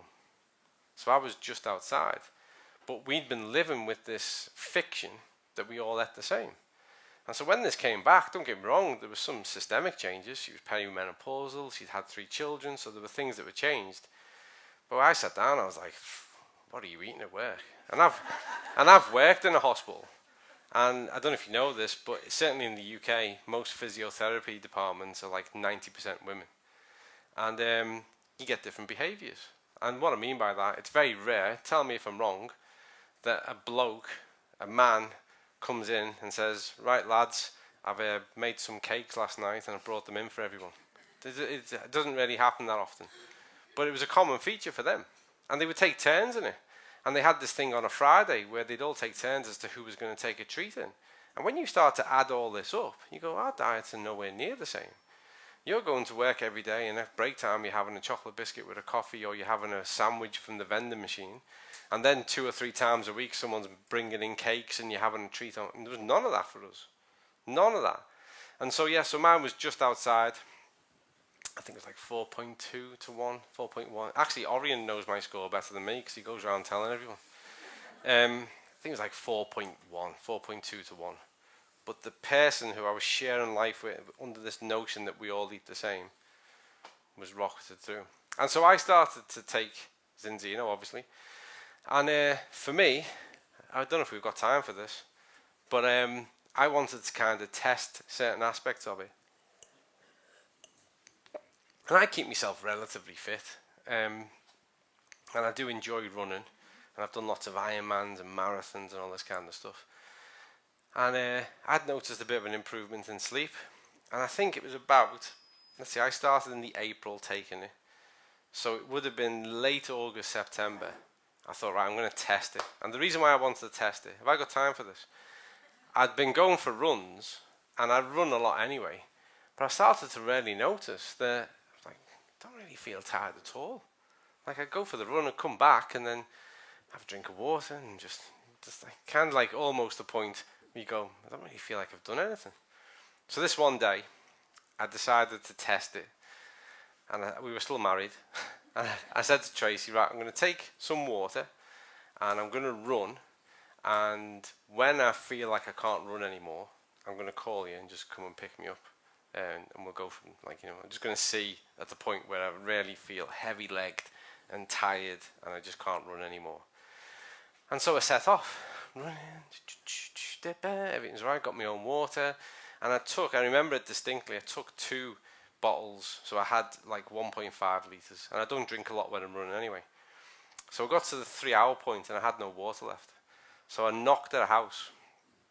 I said, can you fill the water up? And I got these water things filled up again, and I set back off, and I was getting a bit slower, but I didn't feel sore, or I didn't have that thing, you know, where you think, oh, I can't do this anymore. So I kept going, and I emptied them too. But now it was around about, I've been running for nearly 6 hours. And I was just like, all that's going to happen now is I'm going to keep going until it's devastating. And then I won't be able to walk tomorrow. And it was a Sunday and I had to go to work. So I called her, told her where it was. And even when I was waiting for her to pick me up, I was like, you've quit too early. You could have kept going here. You could have kept going. So she picked me up, went home, had a bath, relaxed, all the rest of it. And I thought, I'm going to pay for this tomorrow. And I woke up the next day and I was like, oh, I could tell I've run, but I'm all right. And then have you heard of a thing, all you sports people, called second day onset? Have you heard of that?